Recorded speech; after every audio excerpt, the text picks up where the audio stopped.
যে দেখুন আমার হাজব্যান্ড বাজার করে নিয়ে এসে টমেটো, বেগুন, উচ্ছে, পটল, কলমি শাক।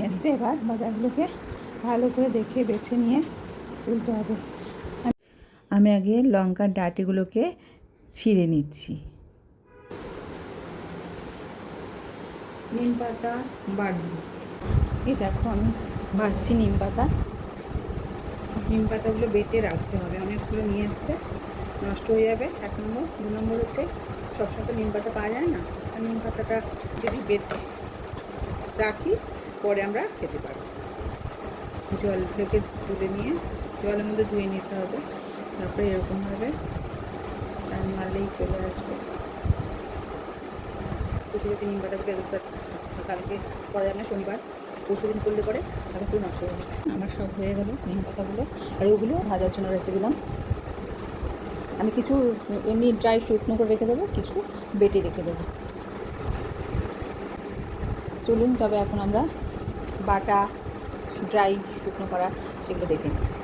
এই 5 মাসে এই দেখুন আমি কুলেখাড়ার পাতার রস করে খাচ্ছি। ডক্টর আমাকে কুলেখাড়ার পাতার রস খেতে বলেছে, এটা নিচ্ছি। অল্প করে নিয়ে নিচ্ছি, একসঙ্গে সব দিলে হবে না। আমি জল দিইনি, একটুখানি জল দিয়ে দিচ্ছি। দেখুন বাটা হয়ে গেছে, এবার এখানে এটা করে রেখে দিচ্ছি। কড়াইটা ফুল আছে, গরম করে নিয়ে ধিমি আঁচে নিম পাতাটা ভাজতে হবে।